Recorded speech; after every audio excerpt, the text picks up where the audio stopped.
朋友们，大家好，欢迎来到大刘说说。21号的消息啊，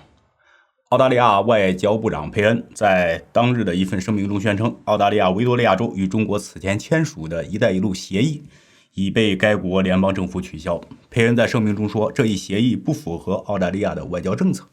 那今天我们就来说一说澳大利亚联邦政府为何要撕毁州政府与中国一带一路的协议啊。先说一下这份协议的背景。2018年10月25号，发改委与维多利亚州签署了关于共同推进丝绸之路经济带和21世纪海上丝绸之路建设的谅解备忘录。2019年的10月23号呢，国家发改委的副主任宁杰哲会见了澳大利亚州的州长安德鲁斯双方共同签署了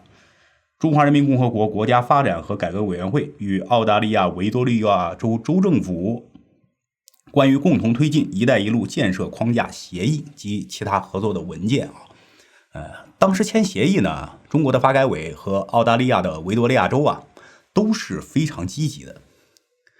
中国这边很积极的原因呢是多样的一方面，“一带一路”是我们的国策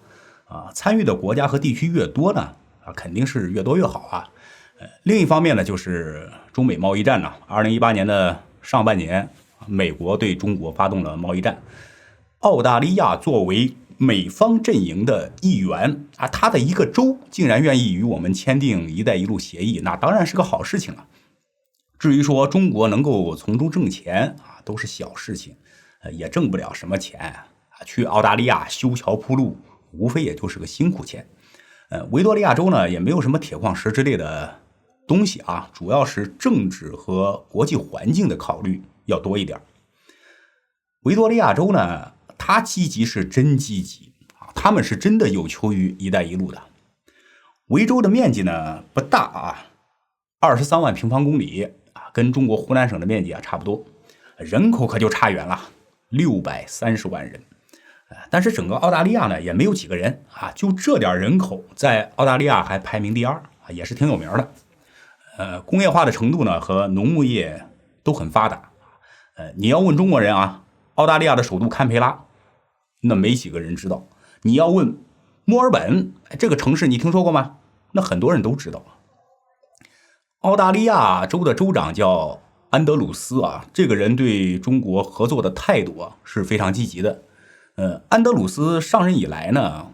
基本上每年都到中国去访问，而且不止一次在公开的场合赞赏中国改革开放以来所取得的成果就鼓励维多利亚州同中国开展合作。当然了，这种态度肯定是站在利益的基础上的。维多利亚州虽然经济的情况呢在澳大利亚算好的，但是也面临着基础设施陈旧找不到新的经济增长点经济增长越来越慢，就这些问题。而且呢，维州依靠自己的力量无法解决。州长安德鲁斯自己曾提到了几个项目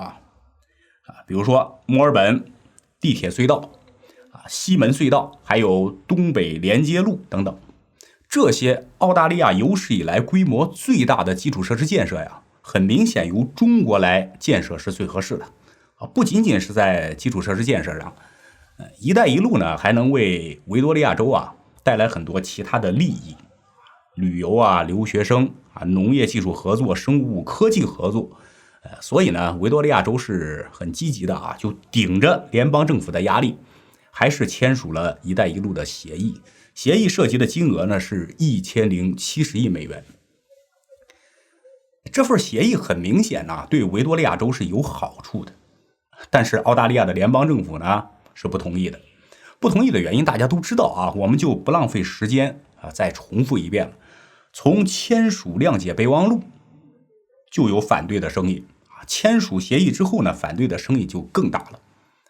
但是当时联邦政府反对不管用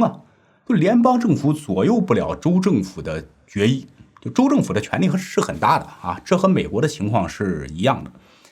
于是呢，联邦政府就推动修改法律终于在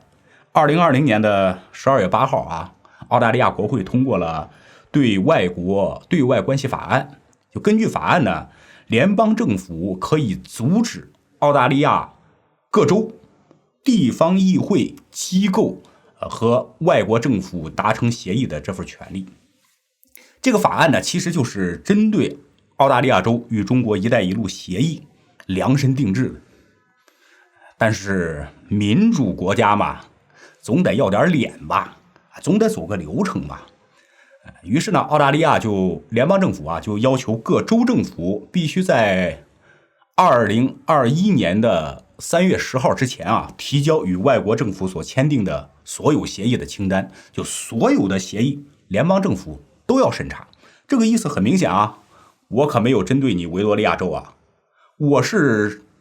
针对的是所有的州，是一视同仁的。那你审查就审查呗，对吧？好巧不巧，同时发生了一件事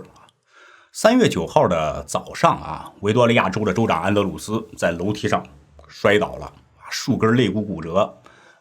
脊椎骨受损，伤筋动骨100天呢，还是脊椎骨，搞不好要成植物人呢。这下呢，安德鲁斯州长就只能休养了。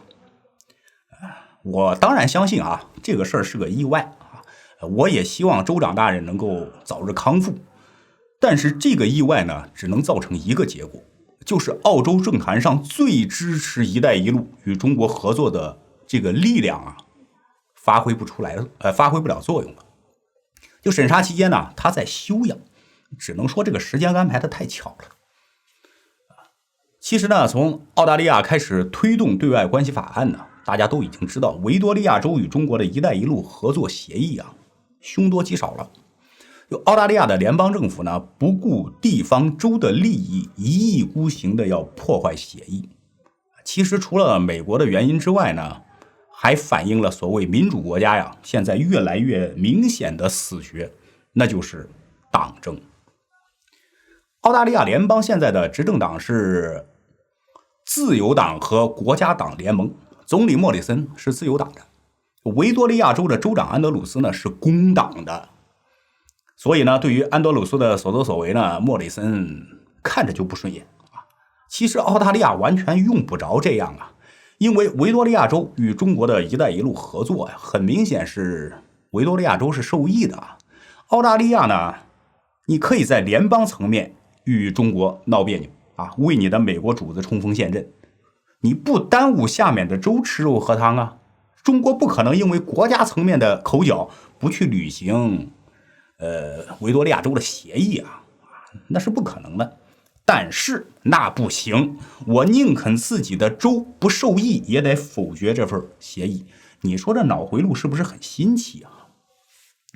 这里面呢，要说没有一点党争的成分我是不相信的，因为我们这2年亲眼看到美国的党争是什么样的，国家利益和人民的福祉在党争面前一文不值的。那中国应该怎么办呢？我估计还得慢慢来但是最终呢，一定会让毁约者付出代价的。为什么要慢慢来呢？我们要看看中澳现在的经贸关系中澳之间呢，现在能冷的都冷了，就唯一冷不了的就是铁矿石了。海关总署的数据显示2020年澳大利亚铁矿石对华出口量同比增长 7%， 达到了 7.13 亿吨，这甚至抵消了澳大利亚煤炭、葡萄酒、龙虾、木材以及大麦对中国出口受阻的影响。今年1季度呢，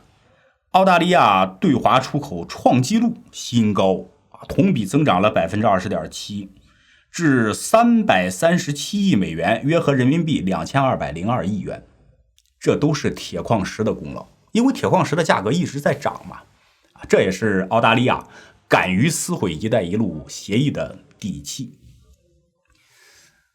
中国呢，对铁矿石的需求量太大今年的1季度，全国的粗钢消费量约为25634万吨同比增长了 15.7%。同期呢，全国的粗钢出口量是1861万吨。就我们不仅自己消耗了大量的钢铁，还往外出口。为什么要出口呢？不出口不行吗？对吧？不出口不就能少用点铁矿石吗？不行全国还有上千万人指望着钢铁行业吃饭呢。所以啊，未来的几年吧，中国进口铁矿石呢不会有明显的减少啊。去年全国进口了11.7亿吨铁矿石，60%来自于澳大利亚。就现在呢，中国正在努力实现铁矿石进口的多元化啊，巴西、俄罗斯还有西非的西芒杜铁矿的开发，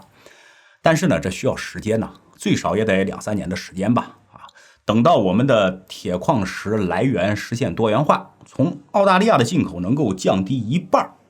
澳大利亚就能感觉到疼了啊！降到1/3，澳大利亚就彻底蹦不起来了。同时呢，澳大利亚的毁约呢，还能激励一下我们国内加快碳中和的步伐啊！咱们承诺在2060年实现碳中和，这一定是要做一定要从传统的高耗能行业动大手术的。就钢铁行业是我们能耗的大户。从2015年开始呢，我们就一直在压缩钢铁行业的产能特别是粗钢的产能，这玩意儿经济效益太低，你不生产还不行。自去年以来吧，工信部在重要的会议上多次提及钢铁行业压减产能是落实我们碳达峰、碳中和的目标重要举措将钢铁行业列为2030年实现碳达峰的重点行业，并表示坚决压缩粗钢的产量，确保粗钢产量同比下降。另一方面呢，高耗能低效益的中小企业将被淘汰，实力雄厚的大型企业通过低碳创新来提升竞争力。4月1号的最新消息显示国家发改委、工业和信息化部将于今年组织开展全国范围内的钢铁去产能回头看检查以及粗钢产量压减的工作，引导钢铁企业摒弃以量取胜的粗放的发展形式促进钢铁行业呢高质量的发展。一方面呢，我们压缩对铁矿石的需求；另一方面呢，我们还要努力拓宽铁矿石的来源。这对澳大利亚来说呢，都不是什么好的消息。也就是这几年的时间吧，我相信澳大利亚一定会付出毁约的代价。因为这个出头的如果得不到应有的惩罚，那对我们一带一路的顺利推进呢，会起到一个很坏的负面效应。好了，朋友们，今天关于澳大利亚毁约的话题咱们就说到这里，感谢大家的观看，下期节目再见。